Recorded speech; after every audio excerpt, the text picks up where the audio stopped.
Hello aspirants, welcome to ఏకేఎస్ఐఎస్ academy daily current affairs. So ముందుగా నేను ఇచ్చినటువంటి మొన్న క్వశ్చను సేమ్ ఉన్నాయి కాబట్టి నేను అది ఎక్స్ప్లెయిన్ చేయట్లేదు. అండ్ ఎవ్రీ వీక్ మనము ఒక 4 టాపిక్స్ విడిగా తీసుకుంటున్నాం కదా. అలా సండే కాబట్టి ఈరోజు కూడా 4 టాపిక్స్ తీసుకున్నాను, not to waste your time and also to cover more topics అనమాట. సో ఇందులో మొదటిది మనం చూడబోయేది ప్రాజెక్ట్ చేతక్. అంటే గబుక్కునేదో బైక్ అనుకునేరు, అది ప్రాజెక్ట్ చేతక్ అంటే బైక్ కాదు. బోర్డర్ యూనో మనకి బిఆర్ఓ అని ఒక సంస్థ ఉంది, బోర్డర్ రోడ్ ఆర్గనైజేషన్. సో ఇదేంటంటే బేసికల్గా మనకి నార్దర్న్ ఇండియాలో అంటే ఉత్తర భారతదేశంలో చాలా దేశాలతో సరిహద్దు ఉంది. ఈ సరిహద్దు ఉండడమే కాకుండా సరిహద్దుకి వివాదాలు కూడా ఉన్నాయి, ముఖ్యంగా చైనా, పాకిస్తాన్ లాంటి వాటికి. ఈ బోర్డర్ బిఆర్ఓ అనేటటువంటి ఈ సంస్థ ప్రాజెక్ట్ చేతక్ అంటే ఏంటంటే ఈ బోర్డర్ ఏరియాస్లో ఇన్ఫ్రాస్ట్రక్చర్ డెవలప్మెంట్, మోస్ట్ ఇంపార్టెంట్లీ రోడ్లు కానీ బ్రిడ్జెస్ కానీ వీటిని క్రియేట్ చేయడం దీని యొక్క ముఖ్య ఉద్దేశం. కానీ అవి ఎలా తయారు చేస్తారు? స్ట్రాటజిక్గా, వ్యూహాత్మకంగా ఉండాలి. రేపొద్దున ఏదైనా యుద్ధం వస్తే మన తాలూకా సైన్యం మూవ్ అవ్వడానికి కానీ, అలాగే ట్యాంకర్స్ ఇట్లాంటివి మూవ్ అవ్వడానికి కానీ తయారు చేస్తారు. దీనికి సంబంధించి 47th రైజింగ్ డే అని April 4, 2026న రాజస్థాన్లో చేశారు. ఇదేంటి, 40 సంవత్సరాలు అయిందట ఇప్పటికి ఈ స్ట్రాటజిక్ ఇన్ఫ్రాస్ట్రక్చర్ డెవలప్మెంట్ మొదలుపెట్టి, ముఖ్యంగా వెస్ట్రన్ బోర్డర్ రీజియన్లో.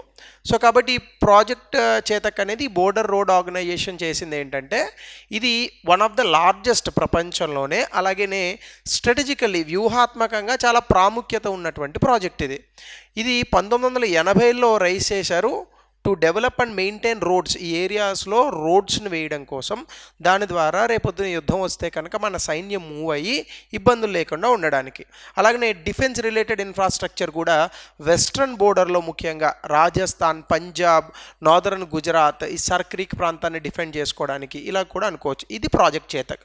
మళ్ళీ ఇదే border road organisation Jammu Kashmir ఇతర ప్రాంతాల్లో కూడా రోడ్లు వేసింది, కానీ ప్రాజెక్ట్ చేతక్ మాత్రం వెస్ట్రన్ రీజియన్కి ఎక్కువగా పెట్టారనమాట. సో ఈ ఆర్గనైజేషన్ ఇన్వాల్వ్ అయింది border roads organisation.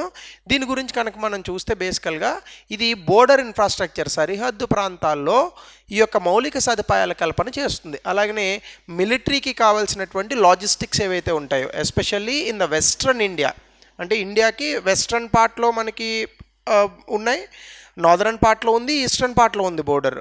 And every border has its own problems. అంటే కొంత సిగ్నిఫికెన్సెస్ అనేటటువంటివి ఎక్కువగా నార్దర్న్ ఇండియాలో ఇస్తాం మనము, ఈస్టర్న్ ఇండియాలో ఇస్తూ ఉంటాం.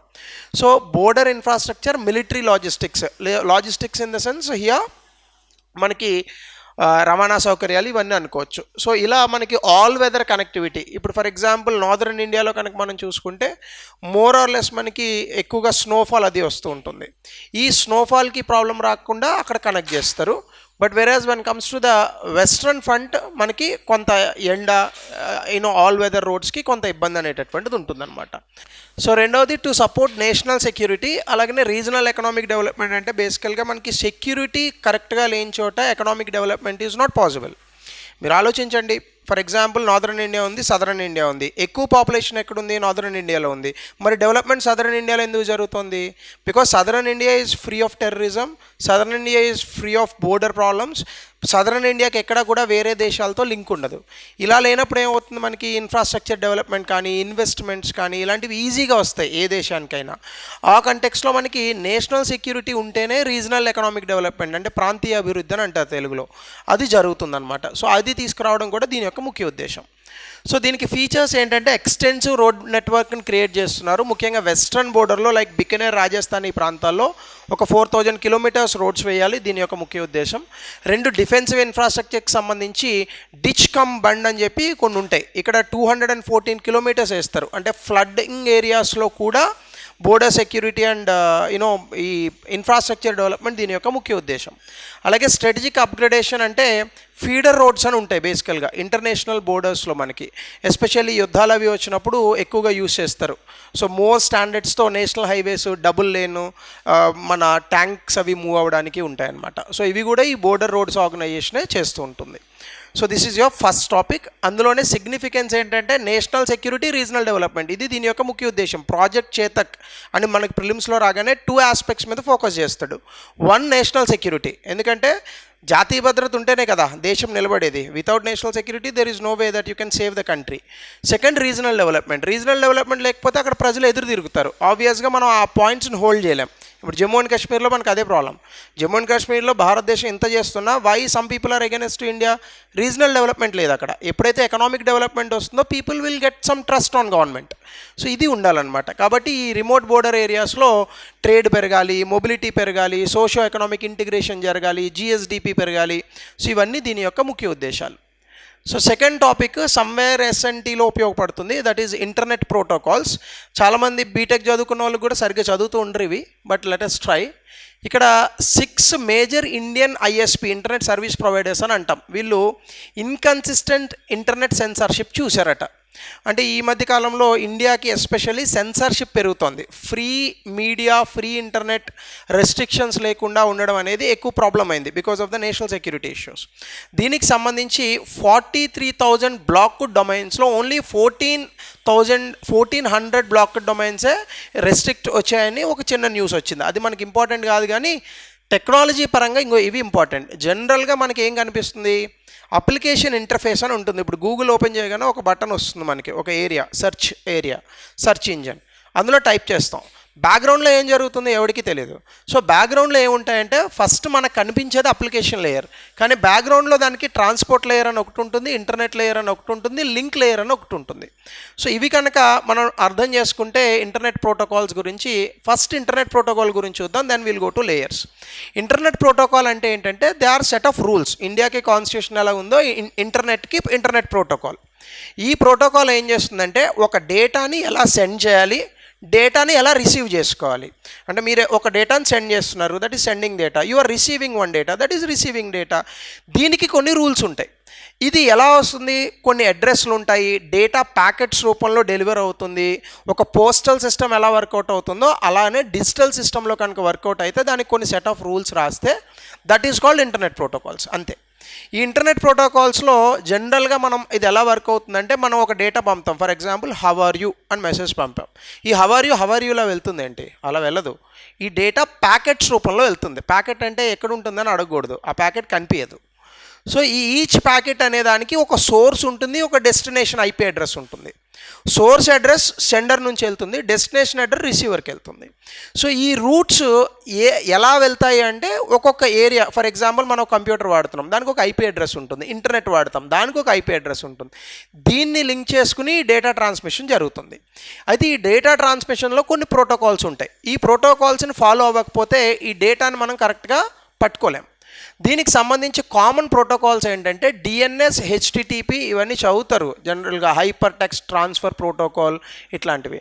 సో డిఎన్ఎస్ అంటే ఏంటంటే డొమైన్ నేమ్స్ని ఐపీ అడ్రస్గా మారుస్తుంది. ఫర్ ఎగ్జాంపుల్ www.google.com, ఇది డిఎన్ఎస్ అనుకోండి. యూఆర్ఎల్ అని అంటాం, uniform resource locator.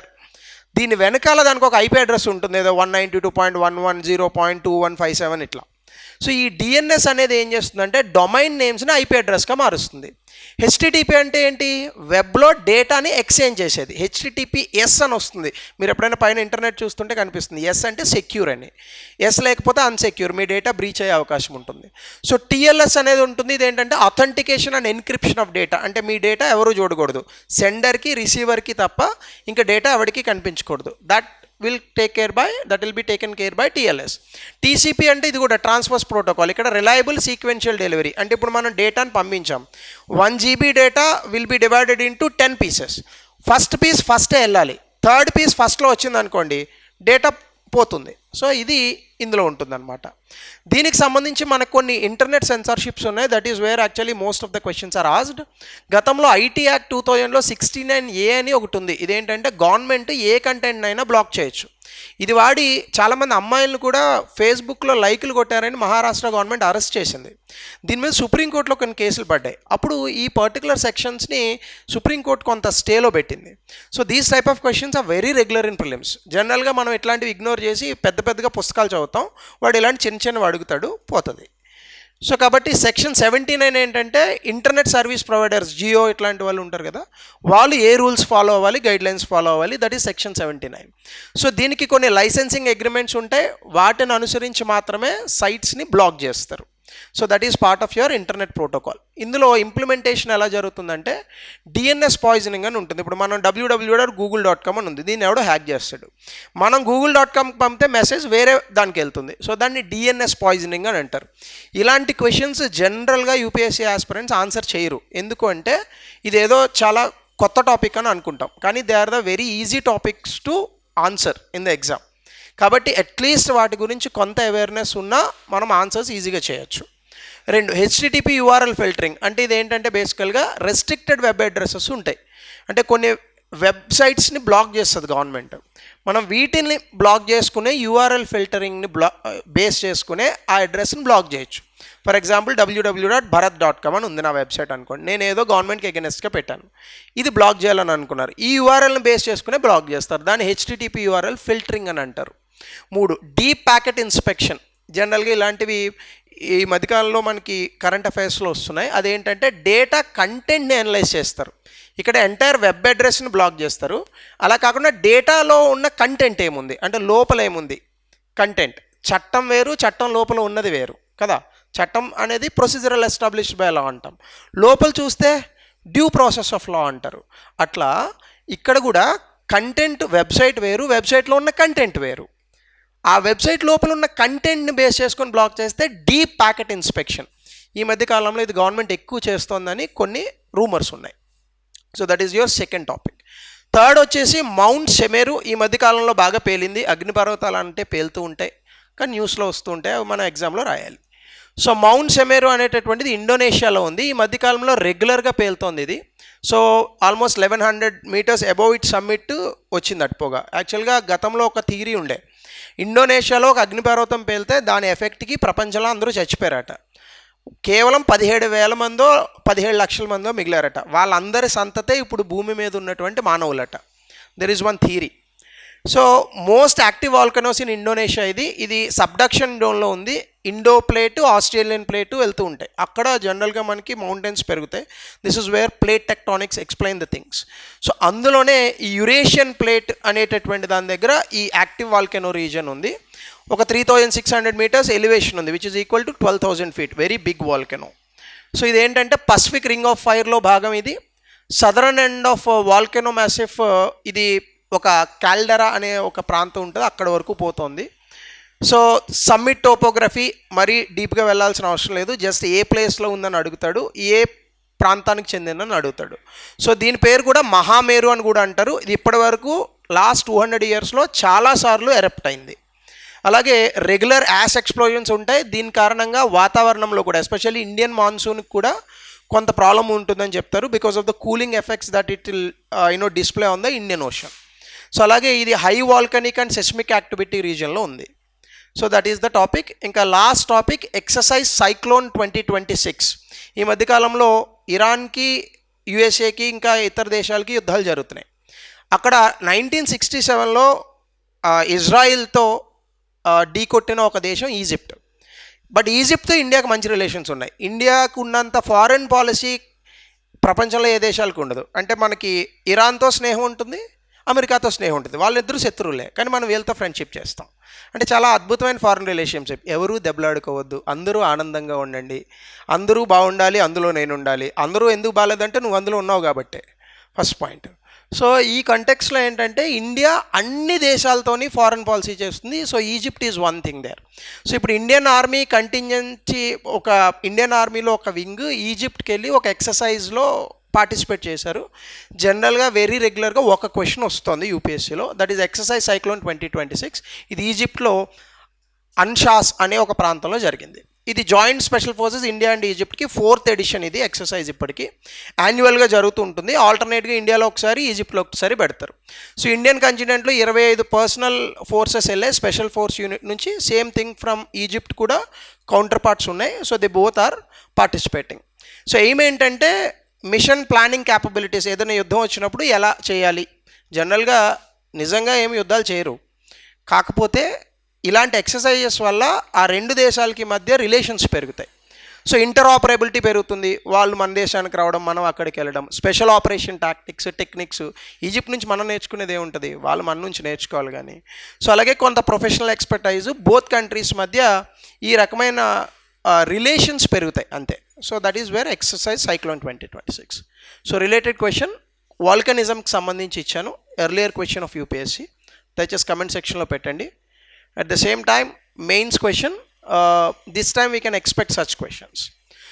So thank you, will meet tomorrow.